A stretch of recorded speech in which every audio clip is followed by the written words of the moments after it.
And now, it's time for Socially Awkward Media with Levack and Goss. Awkward on 104.5 The Team.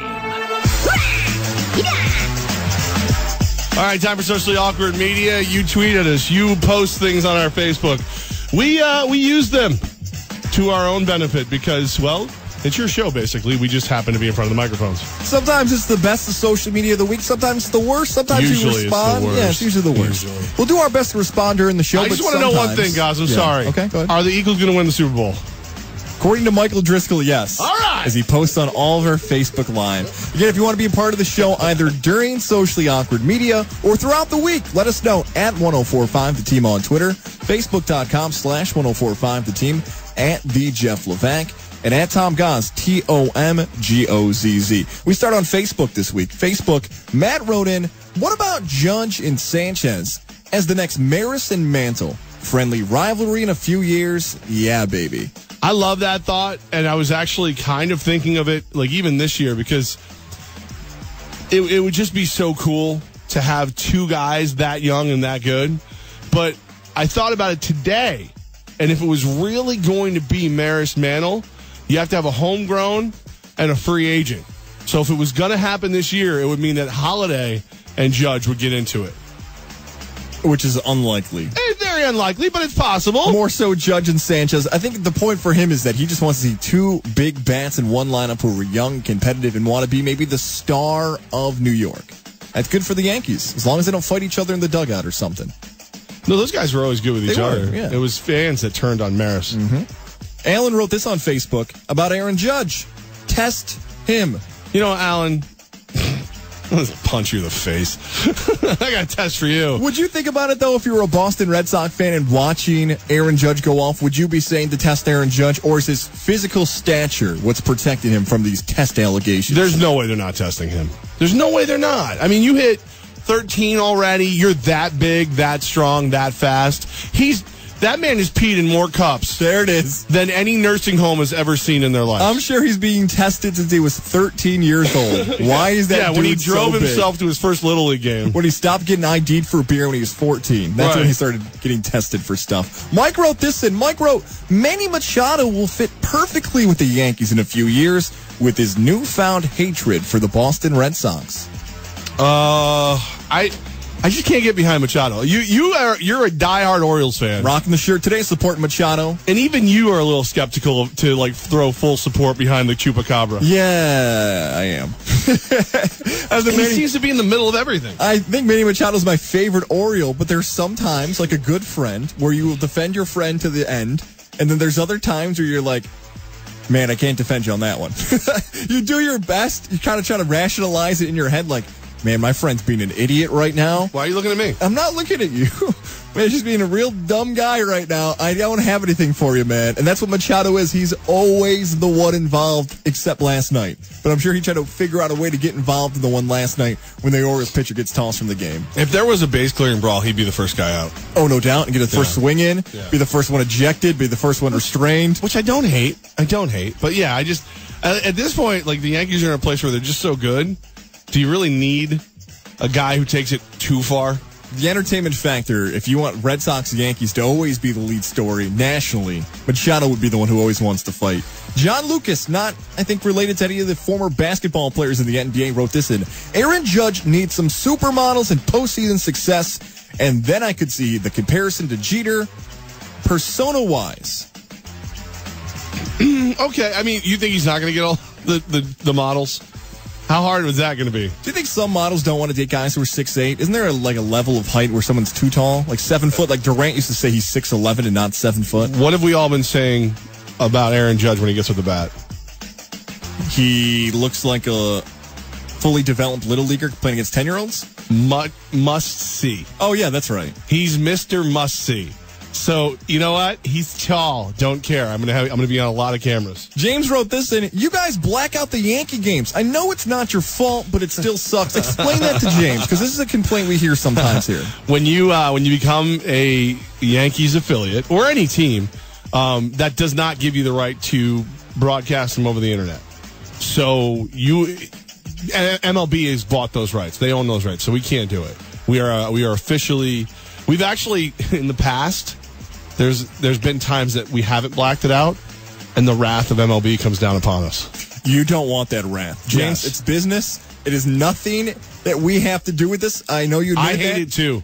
Everybody hates it, man, but that's a complaint we get a lot. That is not us. That's Major League Baseball. You know how often I forget it too? Like we were doing that Albany block party, and Harambe and I were setting things up, and I'm like, oh, dude, let's play the Yankee game. He goes, okay. I thought he had a tuner. He didn't. He's like, we'll stream it. I go, we can't. Thanks a lot, Harambe. We'll blame him. Yeah, that's right. Forget all that. It's Harambe's fault. John wrote in, Davis Webb, the recently drafted quarterback for the New York Giants, will lead the Giants to the promised land in 3 years. A little too high. I don't think he'll be the starting quarterback in 3 years. I'm not going to rule him out as a potential good starting quarterback in the league, but I think it's when Eli's done, and then you got to see what he can do. Will they be smart? Will the Giants do what the Cowboys did with Dak Prescott? Bring him along slowly, even if he is starting. I don't think he'll ever start a game for the Giants. This is Nassib 2.0. Eli's going to get older, but Nassib's never got a chance, and Eli never got hurt. Nassib sucked. Oh, don't do that. Why are you saying he sucked? He never played in a game. Every time I've ever seen him throw a football, it's like 6 feet behind the guy he throws it to. If he didn't get hurt, he might have had a chance with Marone in Jacksonville this year as the backup. If it was a game where you had to run and stop in one place and not move, he would be an amazing quarterback, but he can't lead a receiver. You would like Nassib. We'd have a good time together. Me, you, and Ryan. Oh, he could be a fabulous. I mean, I enjoy your company. I don't want you quarterbacking my team. Jer wrote this in. This is my favorite one of the week. Jer wrote, Jerry Reach is at it again. This feels like Nassib all over again. I liked Ryan, too. Terrible draft. Fire Reese now. He spelled it right the second time. Please fire Reese. I mean, if this is a busted draft, it's possible. You know, they're not playing around anymore. The Maras and the Tishes. What do you like better? That he spelled Jerry Reach, or that he respelled it right the second time? I like he did. When he called for his fire. He got his point across, and then he made sure we knew exactly who he was talking about when it came to fire him. I would have fired him for not Laramie Tunsil. I am always going to hate Jerry Reese for not grabbing Laramie Tunsil last year. And Eli Apple's okay. He's fine. Yeah, but now we got to deal with his mom. Andy Apple, yeah. Mike James wrote this in. He works in this building. Works? Mike James wrote in, I'm buying the Big Baller Lonzo Ball shoes as soon as they are released. Well, today's your day, Mike James. The Lonzo Ball shoes have been released by the Big Baller brand. You want to take a stab at the price here for the shoes? We said $200. They were going to be up to $200. Oh, they're not $200. The slides, the little slide-ons there, they're $220. Okay. The sneakers, Lonzo Ball shoes, are worth, according to him, $500 have they've gone on sale for.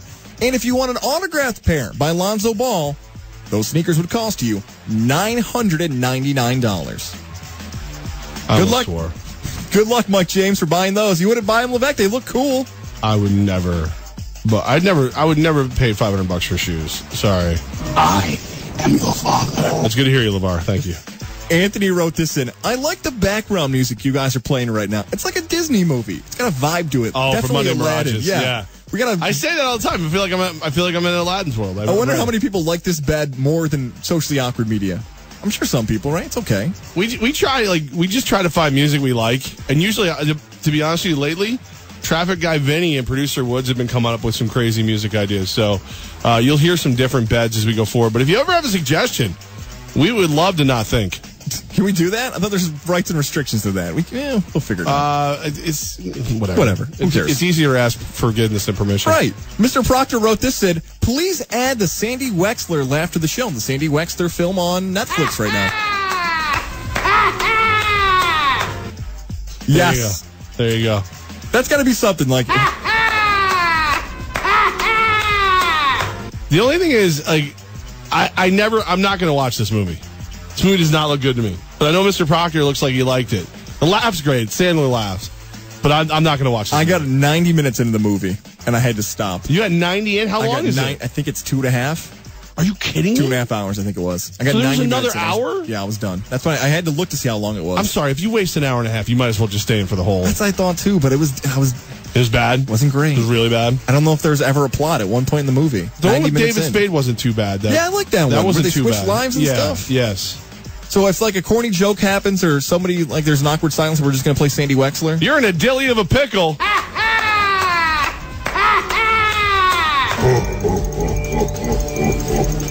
The last one here comes from Daniel on Twitter. Daniel writes in, I would definitely rock the minivan. Tons of space. Daniel. Especially that one that has the flat folding seats.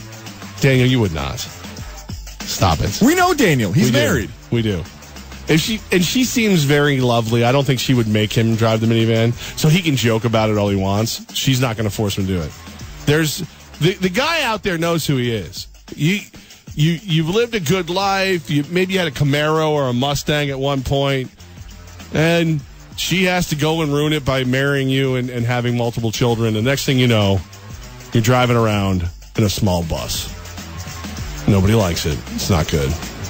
I'm glad I haven't hit this point in my life yet. I'm really close, though. 140,000 miles. Had some really beat-up cars throughout my young life. Hopefully I'm not too close to a minivan. I had a buddy who had a minivan, and you hate a minivan because you always have to get the minivan with something. Like, nobody sells you on their minivan. They sell you on the, dude, check it out. It's got a disc player in the back, man. Dude, look at this. It's got this. It's got that. It's got the other thing. It's got all the stuff. Yeah, but you know what it doesn't have? Your manhood. You lost that. How do you sell the minivan to someone? Just go with the classic as family. You got kids? No, if a guy walks in with a woman and she looks like she's in control and there's no life behind his eyes, you take him right to the minivan aisle. Because, your pitch there is you're right. You got to sell it with something else. Right. But that's not enough. He knows he's just kind of spitting stuff at you that you're not dealing with. He's trying to, distract you from the point. Yeah. Because, I love my Pilot. I don't have to tell you much more. It's really cool. I like it. And then if you want to know more about it, I'll tell you more about it. But I don't have to, oversell it. You know what it does? Drives through snow, gets me where I want to be. It's perfect. My car's got 140,000 miles. It's got a lot of weird stuff in the back seat, and it might start once in a while. You know when you go to a car dealership and they say that this was driven by a little old lady who never went over the speed limit and only went to work at home? No. That's you. That's so unfair. You are the slowest. I think you've sped 4 times in your life and you got a ticket each time. That's more fair. You are, if I ride with you anywhere, even a short distance, I bring a book. I'm not going to get into I want to defend myself, but that's such an perfect description of what my life is driving a car. You could literally drive Miss Daisy. If you go 1 mile per hour over the speed limit and I'm in the car and I'm the one driving, the cop will show up. They'll bust me. Does your imaginary girlfriend let you drive places? We have screaming matches in the car. We don't fight. We're very, very lucky that, a lot of couples fight. Rarely when you fight. made her up in your head, you made her We compatible. rarely fight. When we're in the car, it is like cats and dogs going back and forth. Does she drive fast? No, she's a great driver, but she thinks she's driving everywhere. If she's in the back seat with her friends, if somebody else is driving, she's in the passenger. She's one of those people that needs to be behind the wheel. Yeah. Needs to tell you what you're doing wrong. Right. Yeah. If you were driving, I would have to tell you what you're doing wrong. No, you've been okay. I fall asleep. Yeah, you do fall asleep. Yeah, I'm not going to. I don't think I've ever been in a car with you still. Well, we've got lunch together and stuff. Yeah. Not long road trips. I drive nicer when people are in my car. If nobody's in my car, it's whatever the law will allow. I like how Daniel also now pledges, I'm very interested in a Honda Odyssey now. No, no, you don't get to pick your car now. Actually, if he's going to, I'm contractually obligated to tell you that Mohawk Honda has a nice line of Odysseys. Okay. Dennis, go get a Pilot. Be a man, Dan. Dennis also wrote it. Nassib sucks. I believe in Webb. Come on, guys. There we go. Dude, I'm sorry. Nassib may be a great guy. I love Santa Claus. Again, don't want him quarterbacking the Raiders, okay? I'm fun to drink with. Do you really want me running your football team?